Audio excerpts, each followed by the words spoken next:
En tant que minorité visible, parce que cette fois-ci, c'est toi la minorité visible au Bénin, on te voit, tu es la seule blanche. Oui. Est-ce que tu te fais courtiser? Est-ce que tu te fais siffler? Siffler, non, ils font pas ça là-bas, jamais. Ok. Mais avant de rentrer dans le vif du sujet, parce qu'on va parler du Bénin, on va parler de l'Afrique de son point de vue. Parce que très souvent, au Québec, on nous a toujours dit, est-ce qu'il y a des routes chez vous? Est-ce qu'il y a des bâtiments? Est-ce que... voilà, on nous a toujours posé des questions bizarres. Est-ce que ce sont des idées préconçues? Elle va nous le dire puisqu'elle a été là-bas. Mais déjà, qui est Geneviève Laforêt? Présente-toi. Bonjour, bonsoir. Bienvenue chez notre partenaire Lovaf. Bienvenue sur la chaîne Immigration et Entrepreneuriat. Alors, vous savez qu'on a lancé la toute première formation « Comment ouvrir une épicerie au Canada ». Avec mon partenaire, on vous accompagne à lancer une épicerie comme celle-ci. Mais bien sûr, ça va demander que vous soyez concentré, que vous soyez assidu. Parce que vraiment, il y a des personnes qu'on accompagne qui n'ont pas le mindset entrepreneuriat et qui pensent que les choses vont se faire d'elles-mêmes. Non, non, non, non. Ça va vous demander beaucoup d'efforts. Et si c'est une formation qui vous intéresse, cliquez sur le lien dans la description de cette vidéo. Il nous fera plaisir de vous accompagner afin que vous puissiez avoir une épicerie comme celle-ci. À très bientôt. Bonjour, bonsoir. Bienvenue sur la chaîne de l'immigration et de l'entrepreneuriat. Si c'est la première fois que tu arrives sur cette chaîne, mon nom est Stéphane Chouapi. Ici, nous parlons d'immigration, d'intégration et d'entrepreneuriat parce que nous sommes certains que ce sont des thématiques qui vous permettront non seulement d'immigrer au Canada, mais surtout de prendre votre place ici grâce à l'entrepreneuriat. Aujourd'hui, nous recevons une nouvelle fois une Québécoise de souche. Une Québécoise forcément qui connaît le Québec mieux que vous et moi. Mais vous allez être surpris, c'est une autre Geneviève. Vous savez, je ne passe que des Genevièves sur cette chaîne. Geneviève, ça va. Aujourd'hui, nous avons Geneviève Laforêt. Bonjour Geneviève. Bonjour Stéphane. Comment vas-tu? Ça va très bien. Toi? Ça va, super. Déjà, merci de m'accueillir dans ta ville. Hein. Ça me fait plaisir. Il fait très beau. Alors, nous échangeons, on va droit au but, hein, on ne va pas tourner autour du pot. Nous échangeons sur le fait que tu es allé en Afrique. Oui. Principalement au Bénin. Exact. Et c'était la première fois. Oui, c'était mon premier voyage en Afrique, donc c'était un voyage de coopération internationale.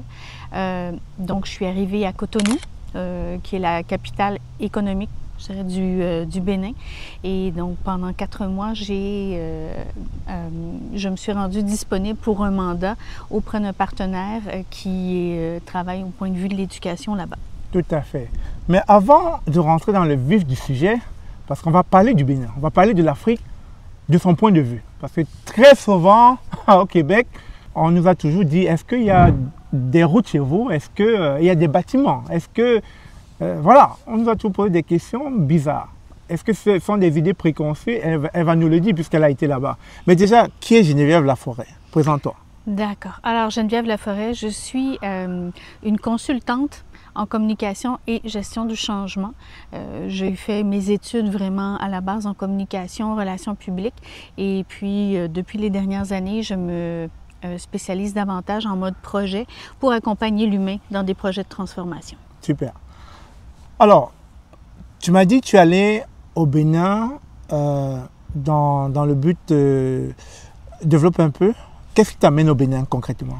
Alors, donc, j'ai des amis béninois. On m'avait beaucoup parlé du Bénin. Donc, a priori, pour moi, ça me semblait une destination que j'avais vraiment envie de découvrir, puisque je connaissais déjà des gens. Alors, il y avait un peu cet enthousiasme-là autour de ça. Et puis, bon, deuxième chose aussi, l'enthousiasme par rapport au projet que j'allais réaliser là-bas, qui est un mandat d'une certaine envergure, je dirais des mandats auxquels on ne pourrait jamais avoir accès ici au Québec et qui pour moi était disponible là-bas. Donc je suis quand même, je dirais, assez fière de ce que j'ai pu réaliser là-bas. OK. Et donc combien de temps as-tu passé au Bénin? Donc 4 mois au total. J'ai passé la période à partir du mois de décembre, début décembre jusqu'à la fin du mois de mars. Alors j'ai connu les fêtes aussi de fin d'année là-bas. OK, super. Alors quand tu as pris conscience que tu allais en Afrique, au Bénin, quelles ont été tes peurs? Quelles ont été mes peurs? Je me sentais quand même assez bien préparée parce que j'avais parlé à beaucoup de gens. OK. La peur était peut-être un peu du côté de la température. Il fait très, très chaud. OK. Donc, celle-là, il y avait cette peur-là qui était là. L'autre peur, c'est qu'en fait, j'y allais pas dans un voyage touristique. J'y allais vraiment dans un but professionnel. Alors, c'est de voir comment j'allais être capable aussi de m'adapter au milieu du travail là-bas. Oui, tout à fait. Surtout que ces 4 mois, c'est à l'effet inverse, c'est comme quand quelqu'un s'en vient ici pour travailler, il faut qu'il se prépare, qu'il connaisse les lois du pays d'accueil, etc. Est-ce que tu as fait cela? Tu as fait tes devoirs? Tu as pris le temps de parcourir le Bénin de fond en comble pour savoir vraiment qu'est-ce qui allait t'attendre là-bas? Disons que c'est difficile de trouver des informations au niveau du milieu professionnel.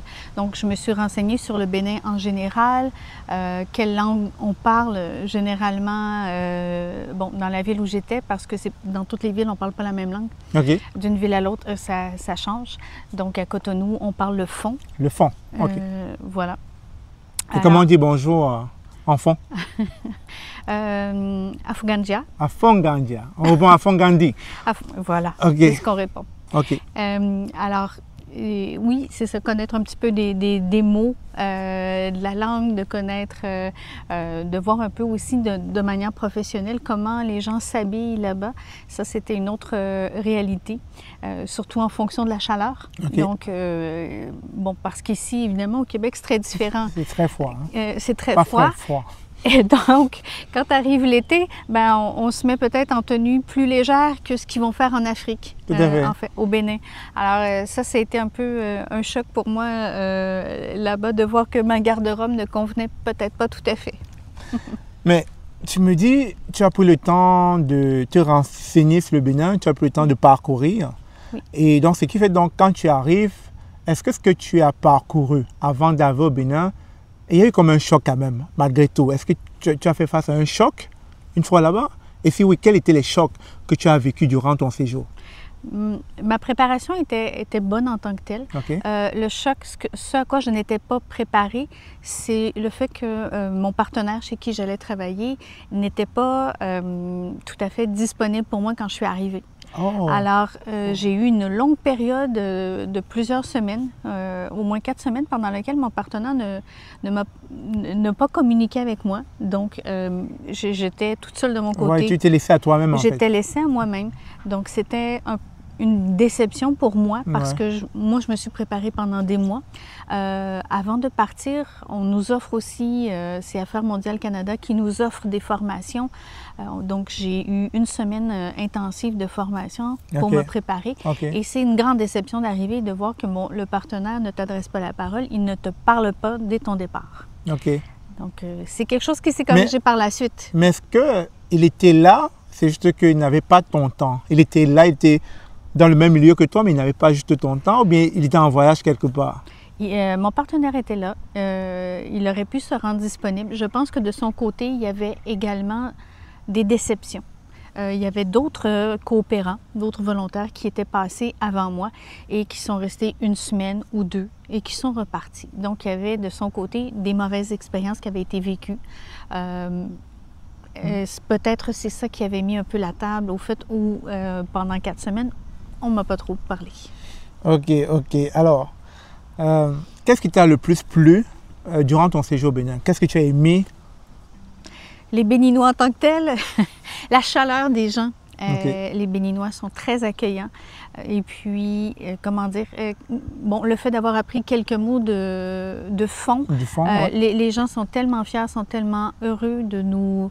de t'enseigner la langue. D'enseigner la langue, mais de savoir aussi qu'on est intéressé à parler. Donc, vraiment, cette chaleur-là, cet accueil-là de la part des Béninois est formidable. Et puis, que dire de la nourriture qui est exceptionnelle. Les Béninois ont une variété de plats incroyables. Quelques-uns? Tu as retenu quelques-uns?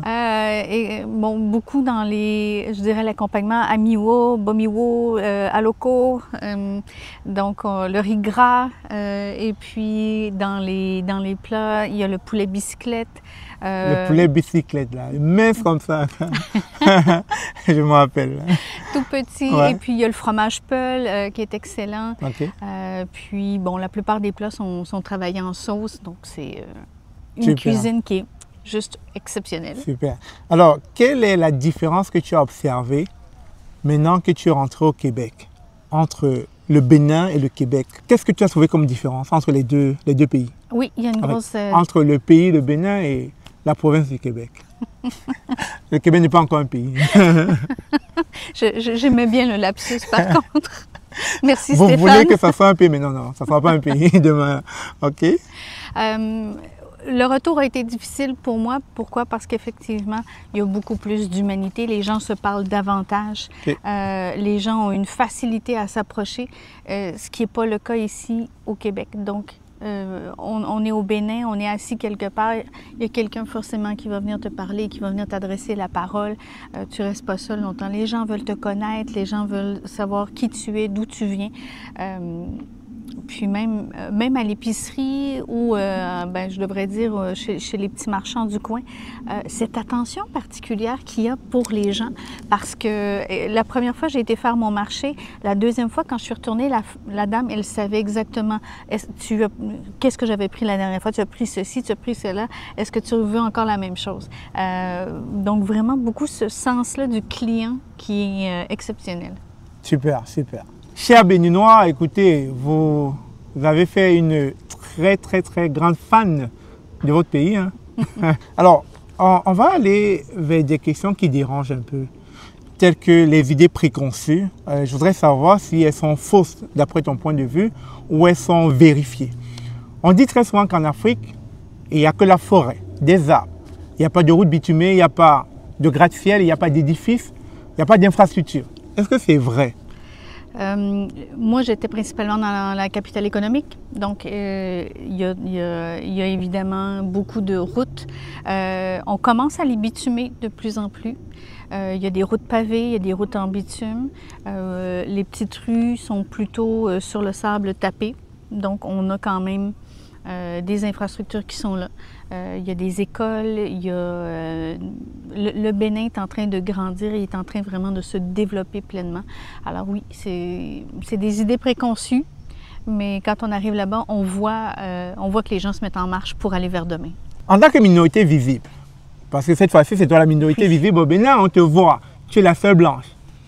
Oui. Est-ce que tu t'es fait courtiser? Est-ce que tu t'es fait siffler? Siffler, non, ils font pas ça là-bas, jamais. OK. Mais oui, les gens te regardent, les hommes t'approchent, que ce soit dans les taxis ou souvent je me promenais sur la plage. Ouais. Donc les hommes et de tous âges, autant les jeunes dans la Que les vingtaine vieux? que les plus vieux. OK. Donc, Mais oui. comment tu t'es sentie? Est-ce que tu as eu peur? Parce que déjà, ça ne fait pas partie de vos codes au Québec, de vous faire accoster comme ça. Comment tu t'es sentie? Est-ce que tu as été craintive? Ça dépend des gens, je dirais, ça dépend des générations, mais non, je me suis jamais, moi, sentie menacée ou Ouais. agressée par un homme, là. Donc, ça reste quand même dans des limites, je dirais, tout à fait normales de relation entre un homme et une femme, OK. ou qui veut t'aborder, puis donc, voilà. Ça se Serais-tu passe favorable naturellement. que la même attitude se fasse au Québec? Totalement. Quand Parce qu'on a peur de vous au Québec. On ne veut plus vous accoster. Vous nous faites peur. Il ne faudrait pas. Il y a toujours les ayatollahs, comme on les appelle, les gens qui sont extrémistes. Alors malheureusement, je pense que ça a probablement fait une mauvaise réputation au Québec. Mais quand une chose est faite dans le respect, tout passe. Il n'y a pas de souci. Tout à fait. Et maintenant, aujourd'hui, après ce séjour au Bénin, et puis depuis que vous êtes rentré au Québec, c'est quoi votre regard sur l'Afrique maintenant? Mon regard sur l'Afrique, je dirais qu'effectivement, c'est différent.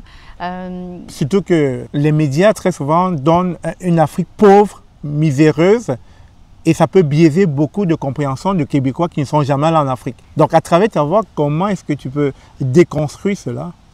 Il y a cet aspect-là au niveau économique, puis il y a aussi un aspect, moi, qui m'a beaucoup touchée, qui m'a beaucoup interpellée, c'est cette histoire d'appropriation culturelle, je dirais.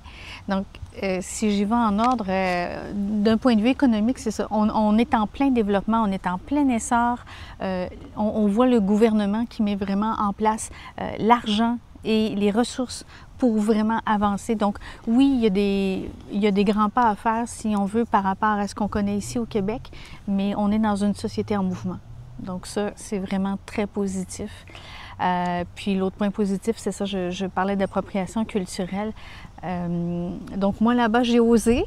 Tu t'es habillée un peu comme s'habillent les locaux, là-bas? Je me suis habillée, okay. Oui, je me suis fait faire les robes africaines et j'ai fait faire les tresses africaines aussi. C'est bien. En tout cas, on va voir pendant qu'elle parle, les vidéos vont apparaître. Oui. Et je vous dirais, les compliments, encore une fois, les Béninois sont... Tu t'es sentie choyée? Choyée. Je me suis fait arrêter partout sur la rue pour me dire, Madame, vous êtes belle, ça vous fait bien. Oh. Ils sont heureux qu'on partage cette culture-là avec eux. Donc, l'appropriation culturelle, je pense que c'est juste quand on arrive au Québec qu'on veut soulever ça. Mais sachez que là-bas, loin d'être une appropriation culturelle, les gens sont fiers qu'on aille porter leurs vêtements et qu'on porte des coiffures comme les leurs. J'avais une question en lien avec ton gouvernement, oui. Le gouvernement du Québec, sur la loi 424. Si tu ne sais pas de quoi il s'agit, je vais te rafraîchir la mémoire. C'est une loi qui voudrait que chaque immigrant, chaque étranger qui arrive au Québec doit se conformer aux lois, aux codes et surtout à la culture de la nation québécoise et à la langue française. Qu'est-ce que tu penses par rapport à cette loi-là? Je suis un peu partagée. Je vais t'avouer, je suis un peu partagée. Évidemment, on est le seul petit berceau français dans toute l'Amérique. On est le seul. Et évidemment, on est entouré par les anglophones. Donc, cette partie de culture-là, cette langue-là, moi, je l'aime beaucoup. Okay. Évidemment, je suis d'accord pour qu'on la maintienne puis qu'on demande peut-être aux gens d'apprendre le français. Là où j'ai peut-être un peu plus de difficultés, c'est évidemment si on a un immigrant qui parle déjà anglais, il est facilement capable de se placer parce qu'on demande beaucoup aussi d'anglais dans la province. Donc, anglais-français, les deux se mélangent. Encore une fois, je parlerai de respect, de tout ça, de la culture québécoise, sans nécessairement brimer les immigrants qui arrivent. Donc, ce serait quelque chose de peut-être plus souple, je dirais. Super, merci. Merci beaucoup, Geneviève. Alors, pensez-vous que certains Québécois qui vont voir cette vidéo devraient faire un tour en Afrique? Certainement. Pourquoi? Certainement. Il y a tellement de choses à comprendre, à déconstruire. Je vais revenir dans les années, peut-être autour des années 1980-90. Il y avait des publicités qui passaient à la télévision, puis c'était « Ah, venez construire des puits pour les Africains, venez construire des écoles ». Ça te fait rire. Et après, il n'y a plus jamais eu de publicité sur qu'est-ce qui se passe en Afrique. Donc, les gens sont restés un peu sur cette idée-là. Donc, il faut absolument déconstruire ce mythe-là. Il faut aller voir qu'est-ce qui se passe en Afrique et comment ça se passe. Super, super. Vous avez compris, Geneviève? Il va falloir aller faire un tour en Afrique pour savoir ce qui s'y passe. Alors, souhaiteriez-vous, là vous voyez, avec toute la délicatesse, politesse dont je fais état dans cette vidéo, souhaiteriez-vous retourner en Afrique, vous installer plus longtemps? J'y pense effectivement parce que ça me manque beaucoup cette chaleur humaine-là. Et puis je dirais, ici on est tellement branché sur l'appareil technologique, toutes nos vies, on dirait, se passent au travers d'un appareil technologique. Donc toute la journée, je travaille sur ordinateur. Le soir, on arrive, on a le cellulaire, les messages, etc., les sites. On manque de contact humain ici. Et là-bas, ben, on est beaucoup moins branché sur les outils technologiques. Alors ça, oui, pour ça, ça me manque beaucoup. Est-ce que ton retour au Québec a été difficile, après 4 mois au Bénin? Oui, j'ai eu du mal à mon retour. Déjà, quand je suis arrivée à la maison chez nous, il a fallu que je rouvre les tiroirs pour me rappeler où j'avais rangé les choses. Mais effectivement, ce manque de contact-là humain m'a beaucoup manqué. Aussi, cette manière qu'ils ont les Africains de... on rentre jamais directement dans le sujet. C'est toujours, on prend la peine de te demander comment tu vas, Stéphane. Puis on se rappelle qu'est-ce que tu as vécu dernièrement, puis on va retourner un petit peu là-dedans. Donc, avant de dire, bon, OK, sors-moi ta liste de noms, sors-moi ta liste de questions. Ici, on nous demande de gagner du temps, puis on est vraiment du tac au tac. Il n'y a plus de bonjour, il n'y a plus de comment tu vas. Alors, c'est des aspects qui sont différents. Pour moi, c'est des aspects qui me manquent. Mais c'est vrai ce que tu dis, je le vis au quotidien. À un moment donné, on a perdu cette sensibilité à l'humain. Oui. On est dans les numéros, les chiffres, on est dans la rentabilité, dans le rendement. Donc du coup, c'est est-ce que tu as fini ce que tu avais à faire? C'est-à-dire, on ne se préoccupe pas de comment tu vas, est-ce que tu te sens bien, est-ce que tu as bien dormi? Non, non. Est-ce que tu as fini ce que tu avais à faire? Donc, du coup, on perd un peu ce lien-là, ce lien humain qui très souvent nous ramène à l'essentiel. Alors, si tu avais un message à adresser dans un premier temps aux immigrants, qu'est-ce que tu leur dirais? Je leur dirais de s'attendre, ceux qui viennent rester au Québec, c'est un monde qui est complètement différent du vôtre, mais restez, gardez une part de vous quand vous arrivez ici, parce que peu importe ce que les gens diront, il n'y a personne qui est contre l'humanité, qui est contre cette chaleur humaine-là. Merci. Et pour finir, si tu avais un autre message que tu devrais adresser au peuple québécois de ton expérience, qu'est-ce que tu leur dirais? Pour ceux qui n'ont jamais voyagé, sortez un peu du Québec et puis sortez aussi de Cuba parce que les Québécois vont beaucoup à Cuba. Il y a une vie à l'extérieur et il faut la connaître, il faut savoir, il faut ouvrir ses horizons. Alors c'est le principal message que je lancerai. Alors c'est ça, merci Geneviève.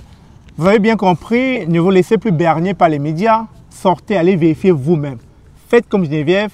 Allez en Afrique, allez au Bénin, en Côte d'Ivoire, au Kenya, allez découvrir et vous serez changé par cette nouvelle expérience. Sur ce, on se dit à très bientôt. Merci encore d'avoir accepté cette interview. Merci à toi. Et bon courage dans vos projets. Au revoir.